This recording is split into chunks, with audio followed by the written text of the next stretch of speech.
Today, I'm here to help save you money. I know a lot of people want to become vegan or eat healthier, but you have this intimidation or this misconception really that eating vegan or eating healthy means that you have to spend a lot of money. That is a misconception. It's absolutely not true. Historically, believe this or not, people were eating more plant-based because it is more economical. Eating meat and dairy in a lot of cultures was pretty much only available to the people who had the most money. Eating vegan, eating plant-based, only recently has developed the stigma of being something only for rich people. So in this video, I'm going to share with you 8 very simple, practical tips for eating vegan or just eating healthy or just plant-based on a budget. If you've been watching my videos for a while, you know I have quite a few vegan on a budget videos. So I'm gonna link to that playlist that I created with all those videos. So after you finish watching this video, make sure you check that out because it's going to help you to actually implement these tips for being vegan or being healthy on a budget. So the very first thing that I recommend to everybody, whether you want to save money as a vegan person or just go vegan to begin with or just start eating better, is to meal prep. Meal prep is so important because it allows you to always be prepared, always to have food in your refrigerator or in your kitchen, always to know what you're eating, always to just feel confident that you got this. Because so often, I'll speak for myself, if I'm not meal prepped, then I have to eat out. I have to spend more money or I just eat junk food. But we're not talking about that right now. We're talking about the money part. So meal prep and allow yourself to be on a plan, allow yourself to be prepared all the time, and trust me, you will save money, especially if you implement the rest of the tips from this video. So the other thing that's so helpful with saving money on a healthy plant-based diet is to shop in bulk. For a lot of people, shopping in bulk means shopping at a place like Costco or Sam's Club, where you can buy huge quantities of things like spices and maple syrup and oils. If you have a Costco membership, use it. It is so helpful with saving money. However, people like me and my family, we live in a little tiny apartment. We have no place to keep all of this bulk we might buy at Costco. And so I shop in bulk at the co-op or my local health food store. I buy my grains in bulk, my beans, my seeds, my nuts, my flours, my sweeteners, my spices, my tea, my lotion. I buy all of this stuff in bulk because per pound it ends up being a lot less expensive than buying the packaged version of the beans or the grains or the whatever. Shopping in bulk for spices is something that I highly recommend. One, because if you're new to vegan cooking or trying different spices, you can buy a small amount of the spice and use it and see if you like it, versus having to buy a large container for like $5 and maybe you don't even like it. I save so much money now buying my spices in bulk. Speaking of spices, another way to save money in the kitchen is to make your own spice blends, but also make your own sauces and dressings. You can even make your own yogurt or vegan butter or all these things that are available at the grocery store but tend to be more expensive. If you have the time and you want to put in the effort, then you can just make it yourself at home, and it's fun, and a lot of times it's really easy. So for example, I used to love drinking kombucha, but kombucha is super expensive. So I started making my own at home. Another thing we make at home exclusively is our almond butter. We love almond butter, but I don't know if you've noticed how expensive it is even at places like Trader Joe's. So you could buy bulk almonds at the grocery store, roast them yourself, and simply blend them in the food processor and make your own delicious creamy almond butter. It's also really great to make your own plant milk. So you can make your own oat milk, almond milk, flaxseed milk, and I cannot emphasize how important it is to make your own salad dressings and sauces.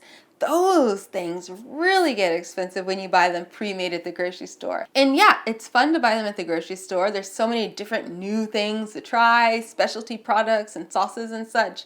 But if you want to stick with your budget, then maybe you need to make them yourself at home. I have a few videos for vegan sauces and salad dressings that you will love. So I'm going to make sure to link those down below as well so you can check those out. Now, no matter what type of advice I'm giving, I always recommend eating a whole food vegan diet or whole food plant-based diet if you're not fully vegan. What that means is that you emphasize eating wholesome foods, unprocessed or minimally processed food. They should be like 80 to 90% of your diet. So whole grains, beans, seeds, nuts, vegetables. You cannot get enough vegetables, fresh fruit, all of that. Those things are so healthy. They are so good for you. They also can be a lot less expensive than buying packaged foods. Which brings me to the fact that you should definitely shop around when you are trying to stick with the budget, especially if you have any extra time. I know it can be time consuming to go to like 3 different grocery stores just to save, $5. But if you're really good at shopping around, you can save so much money. For example, I go to the co-op to buy my spices and my teas and a lot of my grains. I go to Sprouts to buy my almonds and my nuts and seeds and stuff like that. I go to Trader Joe's for certain things, or I go to Ralph's for certain things. Now, if you don't live around a ton of grocery stores, then of course you're gonna have to rely on what you've got close to you. I know, for example, when I go and visit my mom in Suwanee, Georgia, we shop at Walmart and also H Mart. H Mart is a Korean grocery store. They have such amazing prices, which also is another thing to keep in mind. Ethnic grocery stores are the bomb. You can get the best prices at ethnic grocery stores. I love them so much, especially Asian grocery stores. The Beaver Highway Farmers Market, there's the Patel Brothers, there's so many different ethnic markets, and you can get great prices on nuts, on spices, on grains, also even on produce. So make sure you do not knock the ethnic markets. They are the bomb. Another thing it's super important to remember, shop local and shop in season. Okay, so like right now I'm filming this video at the beginning of March.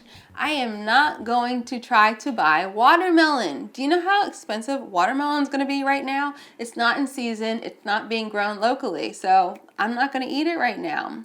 However, there are things that are in season locally to where I live in Los Angeles. So I've been eating a lot of oranges. I buy a huge 25-pound bag of oranges for just $12. Or we buy avocados that are in season, especially the ripe ones. You can get them for less money at the grocery store or the farmer's market. Just make sure, no matter where you live, see what's in season and what's local to you. Those things tend to be the cheapest versus buying something that had to be flown in from halfway across the world. Of course, that's going to have a higher price tag. I also really love shopping at the farmer's market. I'm so blessed to live in Los Angeles. We have a farmer's market literally every single day of the week. And at the farmer's markets here, you can find amazing deals on everything from your fresh fruit to your vegetables to even, the breads. There's all sorts of things available. But one thing to keep in mind if you're shopping at farmer's markets is if you're on a very tight budget, you can often ask the farmer if they can give you or even sell you at a discount the tops of vegetables that people had them cut off. For example, beet greens are so delicious. They're so good for you, but people don't know that. And when they buy beets, they have the farmer cut the beet greens off and they go into a box that if you don't take it, the farmer is going to compost or throw away. So ask farmers, do you have any extra beet greens that I could take or that I could buy from you? They also do the same thing with carrot tops or turnip greens. All these things are so yummy, but people don't know that they can eat them. And you can get them at the farmer's market for free. free. I love that. You can also show up to farmers markets later in the day before they're closing up and get all sorts of amazing deals. I've gotten really cheap bread from going right before the farmers market closes, like the fancy bougie bread, you know what I mean? I've gotten it for free. I've gotten it for a couple of dollars. Make sure you ask, because believe it or not, they want to get rid of that stuff so they can go home. They might give you the amazing deal. This one is pretty obvious, but I just want to remind you to not rely on eating out. Eating out is so expensive. I mean, unless you're just going to McDonald's and getting a $1 meal for every single meal your day, it's expensive. So don't rely on that. It just adds up. If you want to eat healthy, you want to be vegan or plant-based, then don't eat out too much, because vegan restaurants are even more expensive than the rest of them. So only special occasions, all right? And stick to your budget. And lastly, use up your scraps. Just like I was talking about at the farmer's market, how people throw away the beet tops or the turnip greens, make sure you utilize those scraps at home as well. They're not really scraps. I mean, they're just as edible and good for you as the carrots or the beets, but we don't usually think of them that way. So utilize them. If you also have actual scraps, like the tops of onions or carrot peels, or like the top of the carrot, then save those in the freezer and use them to make a vegetable broth. You could also save the bottoms of mushrooms that you might not use to put in your vegetable broth. You can make your own vegetable broth. It's inexpensive, it's nutritious, and I mean, it's better for the environment, right? Because you're using up those scraps. We waste so much money just by buying food and not using it in its entirety or letting it go bad. So be very mindful of that. Pay attention to what you use, how much of it you use, what goes bad. Maybe when you go grocery shopping, one way to save money is to just not buy so much, because maybe some of the stuff that you're buying is going bad. Be vigilant, pay attention, be mindful, and you will save money. Okay, so those are my tips. Hopefully that was helpful to you. I want you to save money. I want you to feel confident that you can be vegan and eat healthy on a budget, because trust me, it can be done, and it's a lot of fun as well. So make sure you check out the other links down below. I have a link to my budget playlist, links to my budget meal prep guides and meal plans, my budget recipes, and other tips. So that should be a good place to start from. Good luck with your budget. Leave this video a thumbs up. Also share this video with your friends, because who doesn't want to save money? You know, why not? Share it with everybody you know. And if you haven't already subscribed to my channel, hit that subscribe button right now. I will wait. Thank you. Oh, but don't forget to also turn on notifications so you actually get a ping when I post a new video, because I post videos every week and I don't want you to miss any of the good stuff that I have planned for you in the coming weeks. So turn on notifications. Thanks so much for watching. I will see you guys in the comment sections down below, and then I'll see you in my next video. See you soon. Bye.